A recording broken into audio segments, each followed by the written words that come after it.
Muy bien. Bueno, buenos días a todos. Adelante de nosotros está en la pantalla lo que venimos hablando del 18 de marzo en adelante y también la que nos incluye en esta mañana.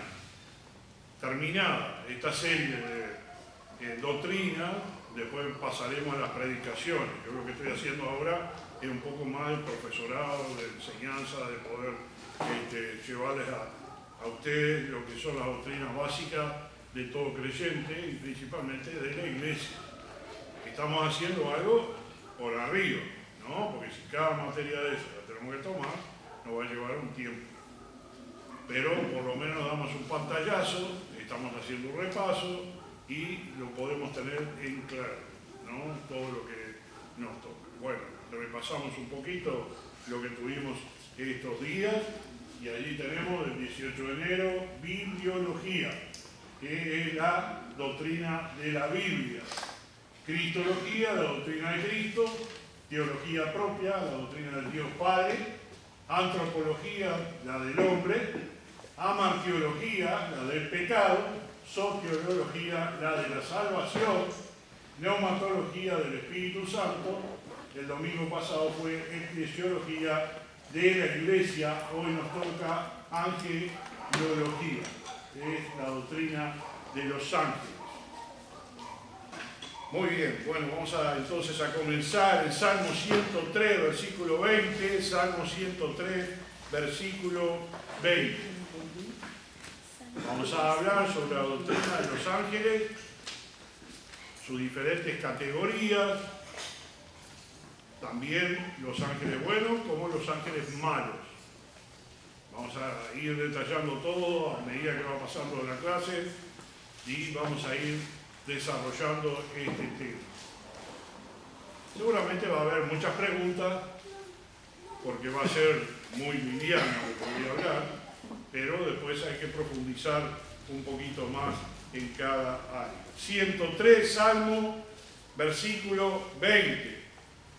Bendecid a Jehová vosotros sus ángeles, poderosos en fortaleza, que ejecutáis su palabra, obedeciendo a la voz de su precepto. Oramos. Padre Celestial, te pedimos ahora que tú bendigas este tiempo para que la profundización de tu palabra nos alumbre. Y como dice tu palabra, el pueblo tiene que estar entendido, tiene que conocer la Biblia, tiene que conocer tu palabra profunda para estar arraigada, para estar como las raíces bien profundas, Señor, para estar firme contra cualquier pensamiento pagano, humano, o también, Señor, de diferentes denominaciones que puedan confundirnos. Pedimos tu bendición en el nombre de Cristo Jesús. Amén. Bien, dentro de las 10 doctrinas que estoy enseñando, está esta doctrina de los ángeles. Muchos no tocamos, creo que en la Biblia, en la predicación, muchos no toco ese tema, ¿no? Es un tema quizás un poco difícil para poder desarrollarlo, pero vamos a tratar de poner un poco de luz sobre esto. Primeramente, definimos lo que significa la palabra ángel. La palabra ángel proviene del hebreo malak y del griego ángelos, que significa literalmente mensajero. Repito la frase para que la entiendan. La palabra ángel proviene del hebreo malak y del griego ángelos, que significa literalmente mensajero. Un ángel es un ser espiritual creado por Dios que tiene el propósito específico de ser su mensajero y el ejecutador de su obra, hablando de Dios. Así que vamos a ver 4 puntos importantes para desarrollar esta doctrina. Y la palabra de Dios nos muestra que los ángeles son seres creados, no son divinos y están sujetos totalmente a la voluntad del Creador. ¿Por qué dije no son divinos? Más adelante les voy a aclarar. No debemos adorar a los ángeles. Ellos no reciben nuestra adoración. No vamos a ver más adelante en otro pasaje. Son seres creados por Dios. Vamos a ir a Colosenses capítulo 1, versículo 16. Colosenses 1, 16. En cada punto tenemos que apoyarlo bíblicamente sobre lo que nosotros creemos. 1.16. Dice Colosenses 1.16. Porque en Él fueron creadas todas las cosas que hay en los cielos y los que hay en la tierra, visibles e invisibles, sean tronos, sean dominios, sean principados, sean potestades. Todo fue creado por medio de Él y para Él. Así que los ángeles no son seres eternos ni almas de humanos fallecidos. Muchas veces tendemos a escuchar, leer, murió fulano y tal, ahora está con Dios en el cielo, es un ángel, es una estrella, qué sé yo. La gente tiene una imaginación feroz sobre todas esas cosas. O, dicho sea de paso, dice, fulano me está cuidando desde el cielo. No, nada que ver. Todo eso es antibíblico, no tiene nada que ver con lo que dice la palabra de Dios. Los ángeles son creados por Dios antes de la fundación del mundo. La naturaleza de los ángeles es espiritual. Los ángeles son espíritus. Hebreos 1.14. ¿No son todos espíritus ministradores enviados para servicio a favor de los que serán herederos de la salvación? El autor de Hebreos está haciendo esta pregunta. Yo quiero volverla a leer. Hebreos 1.14. ¿No son todos espíritus ministradores enviados para servicio a favor de los que serán herederos de la salvación?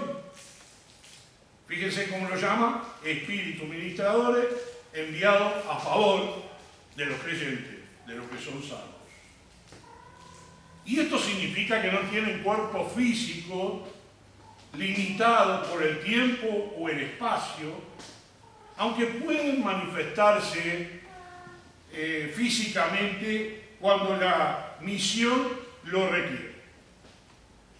Si leemos el libro de Génesis, acuérdense que llegó 2 ángeles a donde estaba Abraham y les dijeron lo que iba a pasar en la ciudad de Sodoma y Gomorra, y esa instancia está en Génesis capítulo 19, versículo 1 al 3.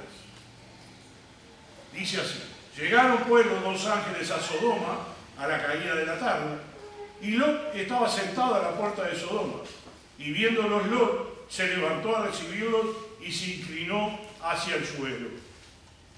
Y dijo: ahora, mis señores, os ruego que vengáis a casa de vuestro siervo y os hospedéis y lavaréis vuestros pies, y por la mañana os lo levantaréis y seguiréis vuestro camino. Y ellos respondieron: no, que en la calle nos quedaremos esta noche.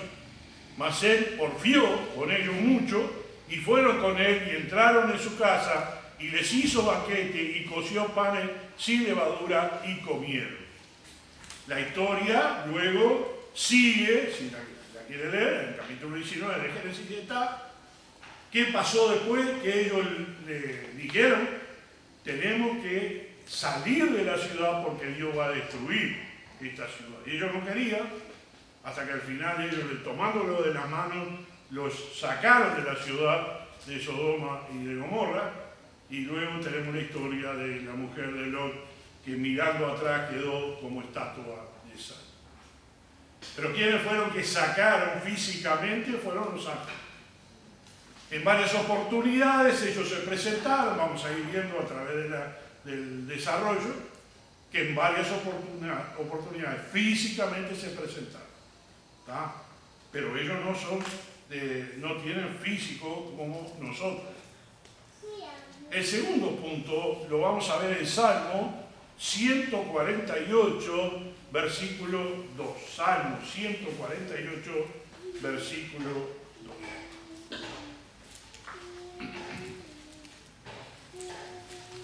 Salmo 148, versículo 2. Dice, alabadle vosotros todos sus ángeles, alabadle vosotros todos sus ejércitos. Dios es un Dios de orden y esto refleja una estructura en su ejército celestial. Y vamos a ver el desarrollo de las diferentes categorías. La primera que voy a leer son los querubines. Son una clase superior de seres angélicos creados por Dios, cuyo propósito principal es ser guardianes de la santidad y gloria de Dios. A diferencia de los ángeles comunes, que actúan como mensajeros, los querubines se enfocan en la protección de los espacios sagrados y la presencia divina. Esto lo baso en Isaías, capítulo 37, versículo 16. Isaías 37, versículo 16.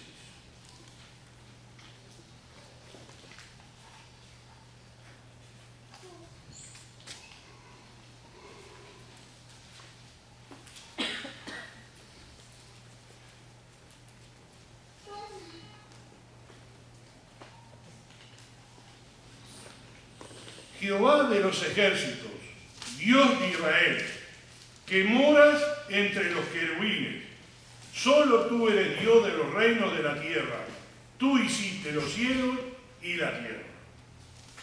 Acá está apoyando Isaías que Dios está siendo rodeado por los querubines. Es esa clase de categoría. Vamos a ver otra ahora, que será la serafines, Isaías 6. Ya que está en Isaías, de vuelta un poquito para atrás, capítulo 6 de Isaías, versículos 2 y 3.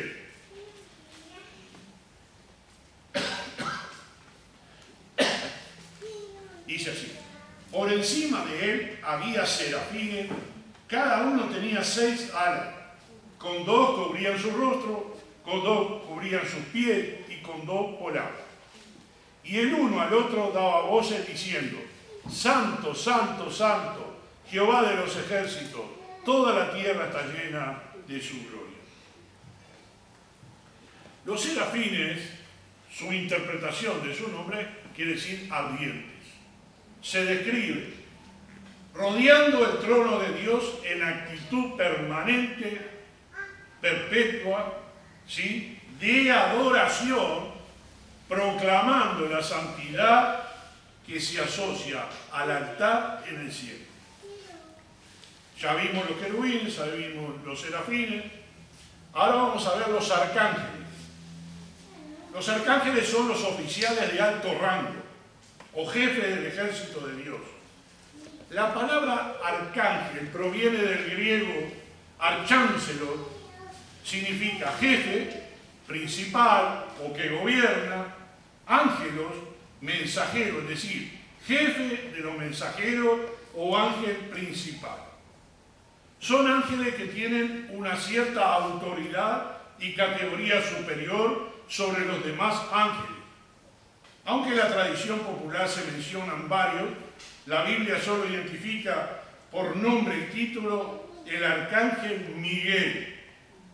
En Judas 1:9 dice: pero cuando el arcángel Miguel contendía con el diablo, disputando con él por el cuerpo de Moisés, no se atrevió a proferir juicio de maldición contra él, sino que dijo: el Señor te reprende.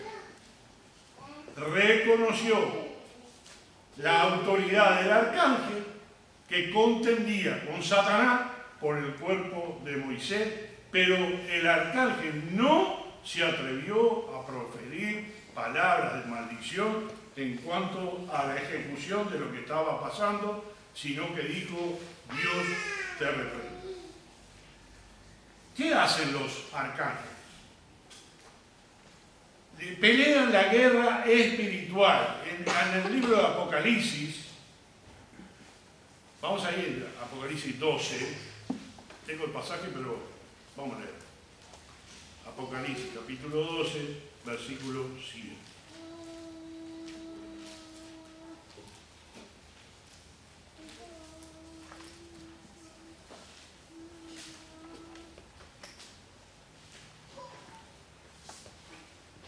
Dice así: después hubo una gran batalla en el cielo.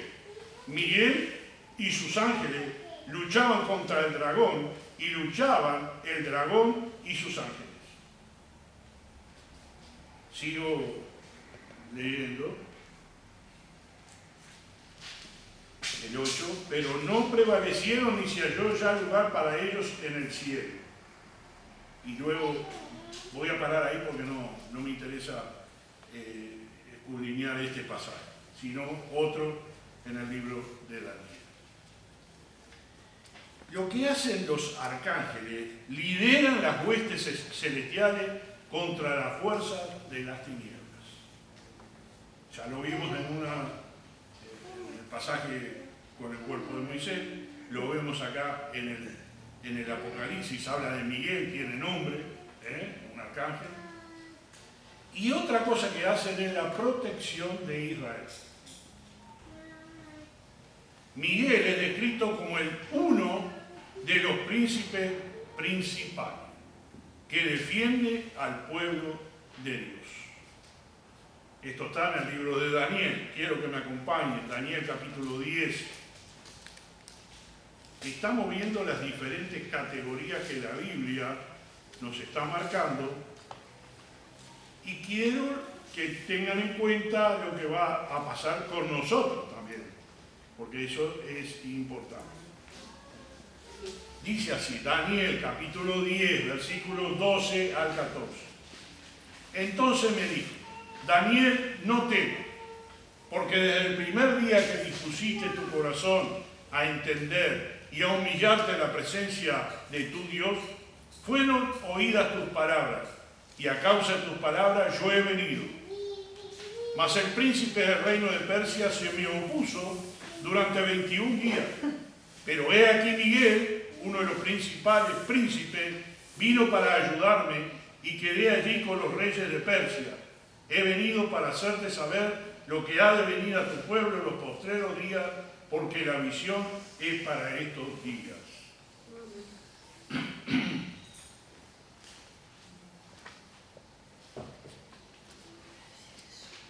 Ahí es claro que otra vez nombran a Miguel, el arcángel, y que estaba dedicado a proteger a Israel.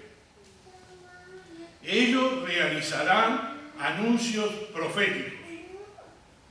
De 1 Tesalonicenses, cuando está hablando sobre los últimos tiempos, el apóstol Pablo, en 4:16, dice: pero el Señor mismo, con voz de mando, con voz de arcángel y con trompeta de Dios, descenderá del cielo, y los muertos en Cristo resucitarán primero. Así que interviene en eventos claves del plan de redención en los últimos tiempos. Bien, ya vimos 3 categorías de lo que nosotros podíamos hablar. Más adelante en mi mensaje de hoy voy a hablar un poquito sobre la guerra espiritual, pero lo voy a hacer como un anticipo, porque eso lo quiero traer como un mensaje para después de la Semana Santa, porque seguramente tenemos mensajes sobre lo que va a pasar la semana que viene. Entonces voy a cortar un poquito, pero no me voy a olvidar de lo importante que es la guerra espiritual. En esa guerra espiritual intervienen los ángeles en defensa nuestra, ayudándonos a nosotros, protegiéndonos a nosotros, aunque nosotros no lo vemos. Tenemos la presencia de Dios, estamos protegidos por el Señor, y Él envía a sus ángeles a protegernos a nosotros también. Y eso es bueno. Aunque no lo vemos, sabemos que está ahí. Así que, en el tercer punto, ¿cuál es el ministerio de los ángeles para con los creyentes? La Biblia enseña que los ángeles sirven a Dios a favor de su pueblo pero escuche bien, nunca como intermediarios entre Dios y los hombres. Ese solamente es Jesucristo. No le van a quitar el lugar al Señor. En 1 Timoteo 2:5 dice, porque hay un solo mediador, un solo Dios y un solo mediador entre Dios y los hombres, Jesucristo hombre. Podemos decir que el ministerio de los ángeles hacia la vida de los hijos de Dios consiste principalmente en protección y cuidado. Salmo 91, 11. Salmo 91, 11. Pues a sus ángeles mandará acerca de ti que te guarden en todos tus caminos. Podemos decir, a sus ángeles mandará. Esto establece que la protección no surge de la voluntad del ángel mismo, sino de lo que Dios le manda. Está a las órdenes de Dios. O sea que está directamente protegido usted y yo por Dios. Él manda a sus ángeles a protegernos a nosotros. Los ángeles no son agentes independientes que van a hacer lo que ellos creen que es conveniente. Son instrumentos de la providencia divina. Pero tenemos que comprender que esta promesa no es un seguro contra todo mal para actuar imprudentemente. No es que yo voy a hacer lo que quiera. ¿Recuerdan una de las tentaciones? La segunda, ¿cuál fue? Le dijo a Jesús, échate abajo del pináculo del templo, porque Dios mandará a sus ángeles para que tu pie no tropiece en piedra. Satanás sabe más que nosotros. Satanás sabe que ese agente de cuidado no permitiría que el Señor se dañara. En esa tentación se lo dijo. Lógicamente, cuando llegó el momento de la crucifixión, pasó, ¿no? Ni los ángeles lo liberaron. Él mismo dijo, si yo quisiera, le dijo a Pedro, puedo pedir legiones de ángeles que me defiendan, pero no, tengo que pasar esta prueba. En la palabra de Dios encontramos una advertencia contra la adoración a los ángeles. Ahí en Apocalipsis, vamos a ir al capítulo 22, qué importante lo que ellos van a decir, y se lo dijeron a Juan, que estaba escribiendo el libro de Apocalipsis. De Apocalipsis 22, versículos 8 y 9. Apocalipsis 22, 8 y 9. Dice, yo Juan soy el que oyó y vio estas cosas, y después que las hube oído y visto, me postré para adorar a los pies del ángel que me mostraba estas cosas. Pero él me dijo, mira, no lo hagas, porque yo soy consiervo tuyo, de tus hermanos los profetas y de los que guardan las palabras de este libro. Adora a Dios. Ahí está la prohibición de adorar a los ángeles.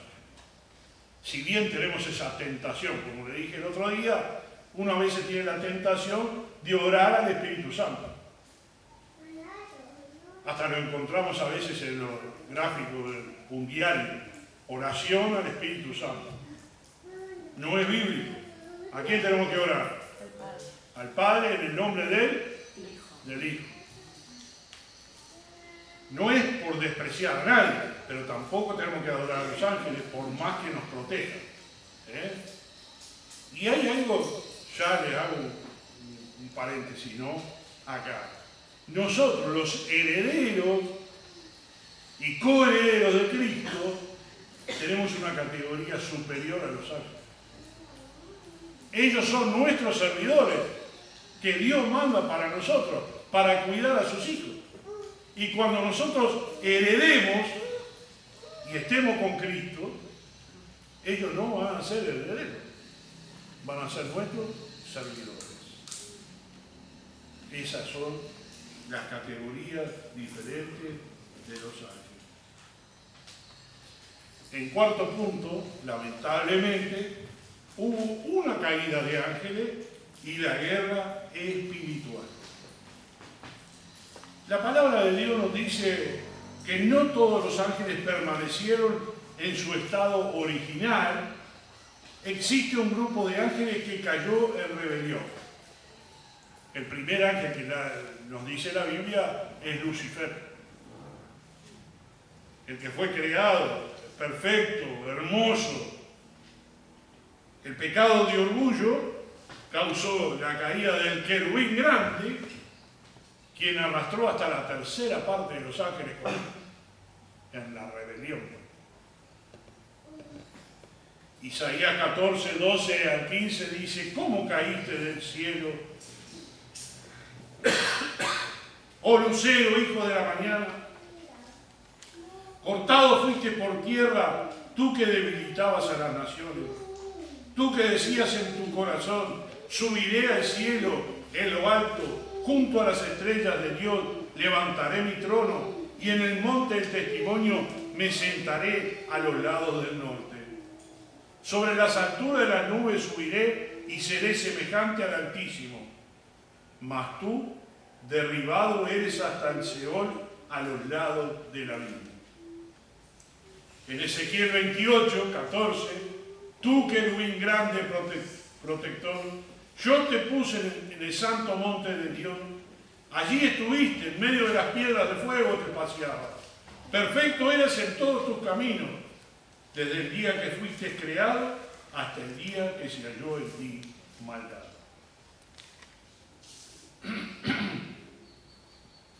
En Apocalipsis también estaba hablando en el capítulo 12 sobre este evento. ¿Cuál es la actividad de los ángeles caídos? Es una actividad demoníaca. Es una actividad que está tratando de destruir a los hijos de Dios.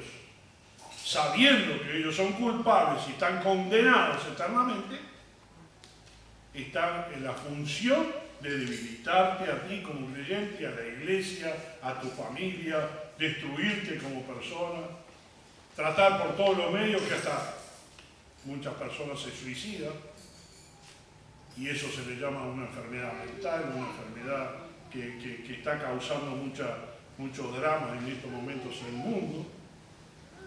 ¿Y por qué se llega a este punto? Podemos decir que es por los ángeles caídos, por los demonios que están trabajando en la mente de las personas. Y nosotros tenemos que ser advertidos de esto. Y la palabra de Dios lo dice. Vamos a ver muchos de los versículos que el Señor mismo lo decía. En Efesios nos habla: vestidos de toda la armadura de Dios para que podáis resistir las acechanzas del diablo. ¿Qué significa las acechanzas del diablo? El diablo te está acechando. Puede que tú no te des cuenta, pero capaz que alguien te está vigilando tu casa.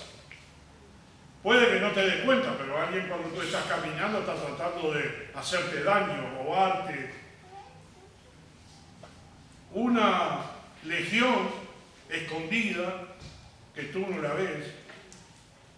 Si tú no estás presente en la palabra de Dios, no estás firme en la palabra de Dios, posiblemente caigas en la tentación.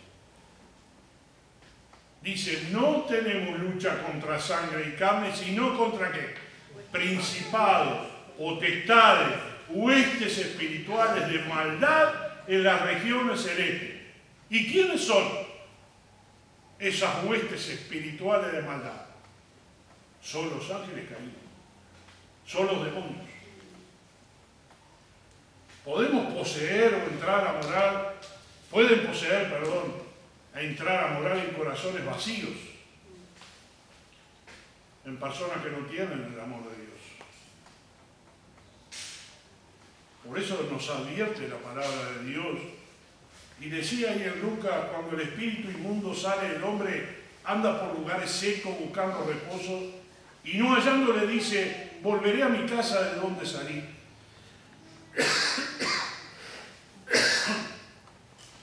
Y cuando llega, la halla barrida y adornada, entonces va y toma otros 7 espíritus peores que él, y entrados moran allí, el postrer estado de aquel hombre viene a ser peor que el primero.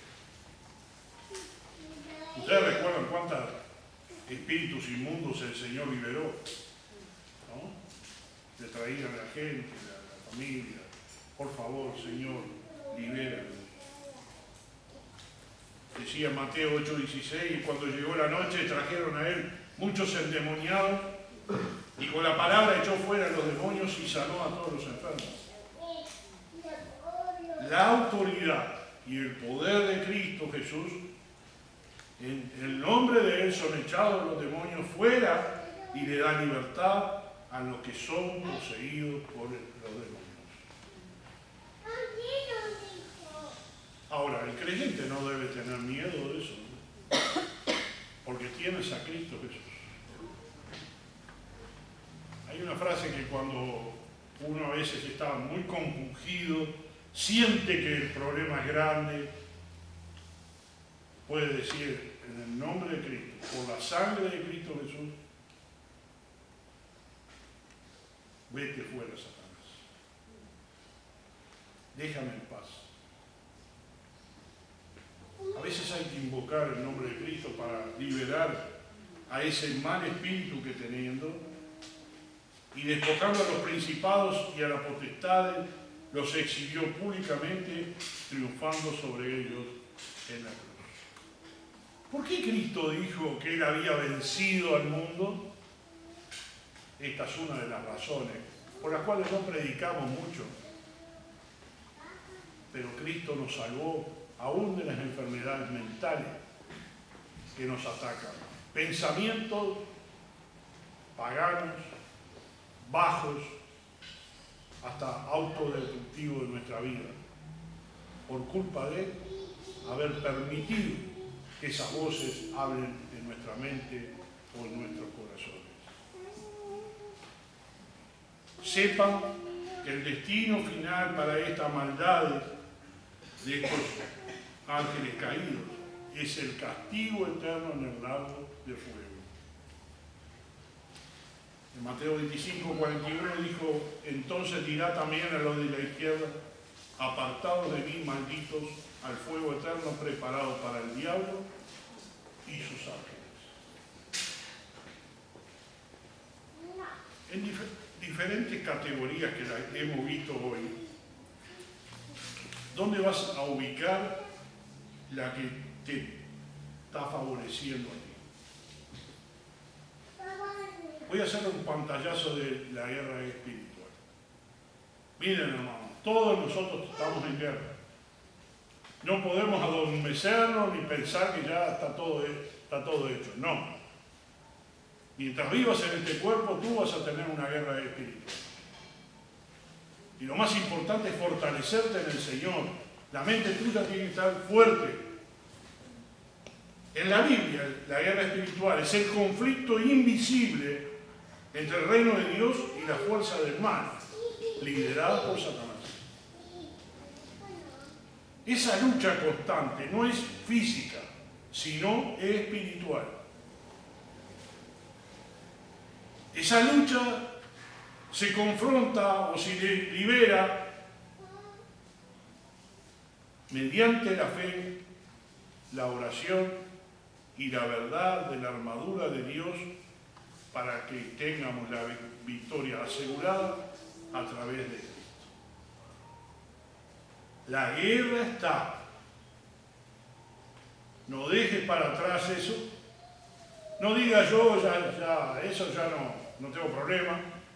Yo estoy maduro espiritualmente, yo estoy fuerte espiritualmente. Mentira. Eso es lo que cree el diablo de ti, tú le estás haciendo caso. ¿Cuál es el aspecto clave de la guerra espiritual? Hablando de la Biblia, ¿no? La naturaleza de la batalla es esta. No luchamos contra las personas físicas, sino contra fuerzas espirituales malignas sobre las tentaciones y el engaño que pueda suceder en nuestras vidas. ¿Te encierra un poquito este pensamiento? Piensa un poco. ¿Dónde puede ser que el diablo te haga caer? ¿Dónde puede ser que te engañe? Piénsalo ahora. Quizás tú te crees muy fuerte o muy maduro, o que tú al leer la Biblia todos los días y orar estás fuerte como para contrarrestar. Mira, estén atentos, por eso la Biblia habla sobre velar y orar. ¿Qué significa velar? Un soldado está velando, está cuidando, si lo encuentran dormido, lo van a echar. Tiene que cuidar. ¿Usted está cuidando su vida espiritual ahora, en este momento? ¿Usted está vigilando que lo que usted está haciendo está de acuerdo a lo que Dios quiere o hay algo que lo está destruyendo? Entonces, la fuerza maligna, las tentaciones y el engaño se combaten con la armadura de Dios. La armadura de Dios, hasta yo la prediqué muchas veces, la enseñé, yo la sé de memoria, la armadura de Dios. Perdón.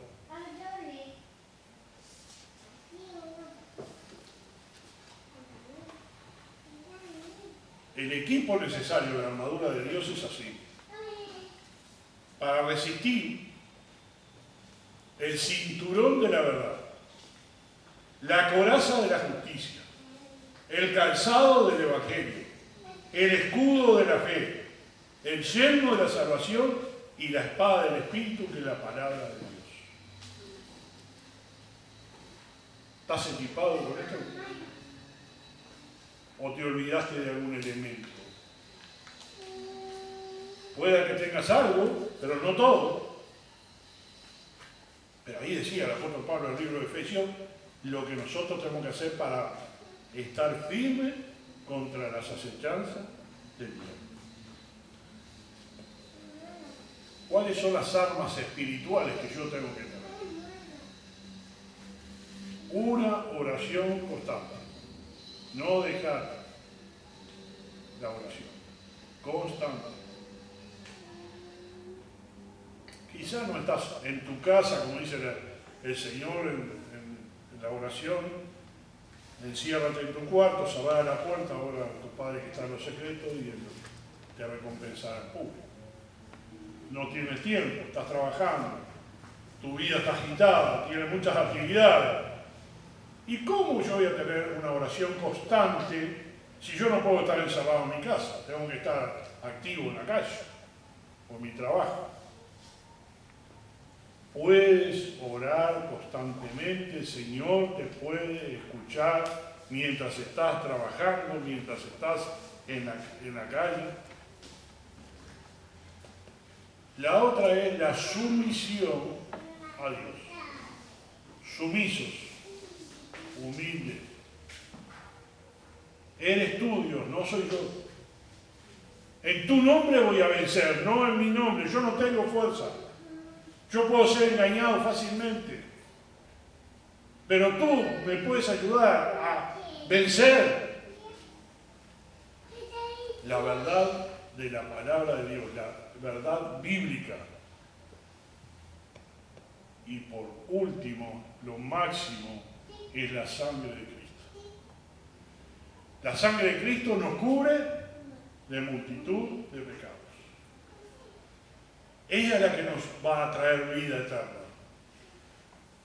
Y yo tengo que estar protegido por esa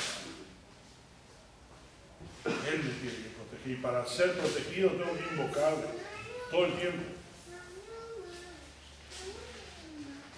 Cuando el Señor Jesucristo venció sus tentaciones, ¿cómo lo hizo? Escrito está. Jesús conocía las Escrituras y con las Escrituras venció las tentaciones.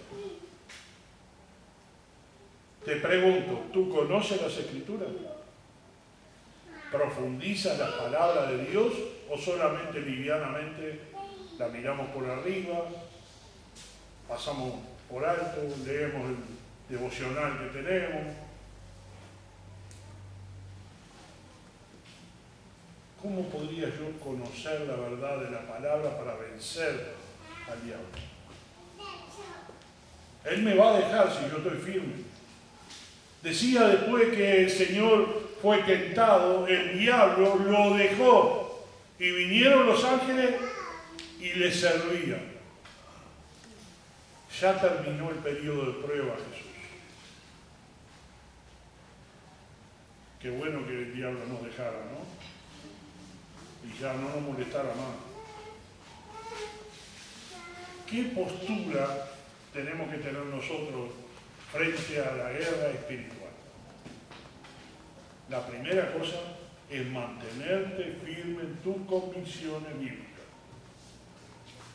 No puedes dejar para atrás la Biblia, no puedes dejar el crecimiento espiritual. Para resistir al diablo, estar sobrios y velando, tenemos que confiar en el poder de Dios y no en el propio. Hay una guerra. No te creas que no. En este momento estás teniendo una guerra ahí en el asiento donde estás. La Biblia asegura que aunque la batalla es intensa, el resultado final es la victoria del creyente gracias a la obra de Cristo, quien ya derrotó a las tinieblas. En 2 Corintios capítulo 10, y ya estamos por terminar, así que acomódense más lindo en el asiento, dice el pastor, ya termina. 2 Corintios 10, versículo 4,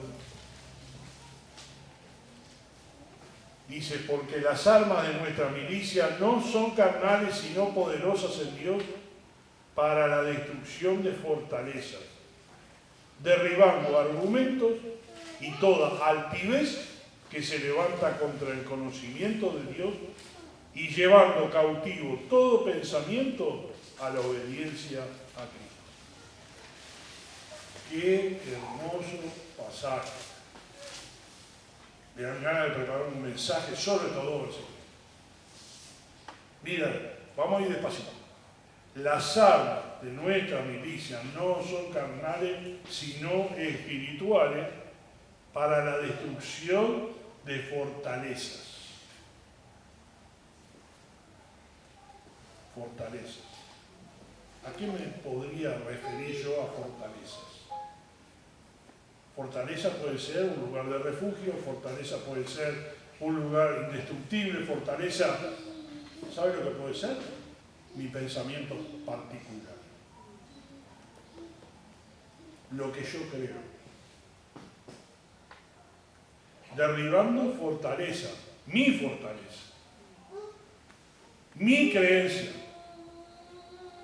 Y dice más, argumentos, derribando argumentos y altivez que se levanta contra el conocimiento de Dios. ¿Qué hizo Satanás cuando era Lucifer? Se levantó contra Dios. ¿Qué quería? Ser igual a Dios. ¿Qué quiere hoy? Ser igual a Dios. Y te engaña para que tú creas que es factible que tú lo hagas. Se lo dijo a Eva: serás como Dios si comes este fruto. Y la engañó. Y ella dijo: wow, voy a ser como Dios, entonces voy a comer el fruto. Dios te mintió, le dijo la serpiente. Es que Él sabe que si tú comes este fruto, serás como Él. La altivez es una enemiga de la victoria en Cristo. El creer que la sabemos, el argumento personal es contra el Señor, y dice eso. Y toda altivez que se levanta contra el conocimiento de Dios. Y la última frase, hermosa: y llevando cautivo todo pensamiento a la obediencia a Cristo. ¿Qué significa llevando cautivo nuestros pensamientos a la obediencia a Cristo? Lo mismo que Jesús hizo en la tentación. Llevó cautivo su pensamiento a Dios y venció las tentaciones. tú puedes hacer lo mismo. Te pueden venir pensamientos, pero tu postura como creyente es enfrentarla. ¿Y cómo la vas a enfrentar? Tu posición como creyente, tú tienes que darte cuenta que tú tienes una posición, como dije hace un rato, mejor que los ángeles. Tú eres heredero de la vida eterna, no eres cualquier persona. Cristo murió por ti. Y Él te protege. Manda a sus ángeles para que te cuiden. Y muchas veces tú estás hablando mal de Él porque no te da lo que quieres. O te pones duro con Él. O no quieres aflojar. Tu posición es no hay negociación. Ten cuidado con eso. La guerra espiritual, diciendo, las armas con las que luchamos no son armas del mundo, al contrario, tienen poder divino para derribar fortalezas. ¿Y cuáles son las señales que hay una guerra espiritual? Muchas veces la fatiga espiritual, muchas veces una fatiga física extrema o dejarte exhausto, incluso estando en buena forma, alimentándote bien y descansando lo suficiente, pero la acumulación repentina de problemas, ya sean financieros, emocionales o lo que sea, puede ser una señal de un ataque espiritual.